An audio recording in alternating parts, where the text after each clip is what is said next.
Pourquoi est-ce qu'en retard, Seigneur? Ah non, c'est pas en retard, ça. Elle tarde. Tu sais pour qui elle tarde? Pas pour moi, parce que moi j'ai prévu. À quel moment, en quelle année, quel jour, quel mois? Si elle tarde pour toi. Si c'est toi qui, comme un petit enfant, veut du chocolat tout de suite, pardonnez-moi, hein? Non, la mère elle dit non, t'as pas mangé. Tu manges, je te donnerai le chocolat après. Eh bien, c'est ce que le Seigneur est en train de dire. Si elle tarde pour toi, si tu voudrais le sucrer avant le salé, ça ne marche pas. Il faut que les choses se passent en leur temps. Si elle tarde, attends-la. Parce que s'il te l'a promis, elle arrivera. Il a promis, le Seigneur, qu'il bénirait les captifs. Parce qu'il y en a qui écoutent la voix de Dieu. De différentes manières. Soit on est tout seul dans sa caravane, on lit la Bible, c'est un moyen extraordinaire que Dieu nous parle à travers la parole de Dieu, puisque c'est le moyen prioritaire en plus. Mais il y a aussi les dons spirituels, nous le savons tous. Dieu peut parler à travers la prophétie, merci Jésus. Et puis des fois, il y a un frère inspiré, ou une sœur inspirée. Elle vient, elle dit, écoute, voilà, désespère pas, le Seigneur, il retient ce que tu as demandé, et puis ça me permet de reprendre des forces, merci Jésus.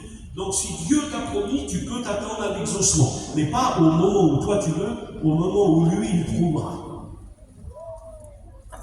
Il y a des prières qui ont été exaucées dans la Bible qui n'auraient pas dû l'être. Mais ils ont été exaucés pour nous montrer l'erreur que l'on fait quand on essaye de vraiment... Alors je ne parle pas de la persévérance, parce qu'il faut persévérer. Mais il y en a qui sont désespérés. Il y en a qui disent, ah Seigneur, je vais tout laisser tomber. C'est bien un langage à nous, ça. Parce que je demande au Seigneur, il ne cause pas, moi. À lui, il donne tout. Là, moi, il ne donne rien. Tu exagères un peu en disant rien. Ton nom est inscrit dans le livre de vie, c'est déjà pas mal. Et puis bientôt, il va revenir et tu vas faire partie de ceux qui vont partir. Alors dire qu'il t'a rien donné, pardonne-moi, tu te trompes, je me permets de te le dire. Mais il y a des choses qui doivent arriver en leur temps.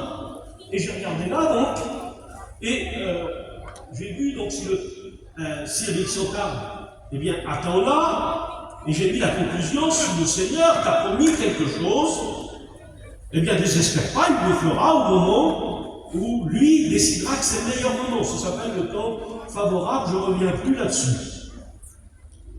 Oui, mais Glazo, frère, je te pose des questions, oui. Comment ça se fait alors, le Seigneur, il a promis qu'il bénirait mon mari.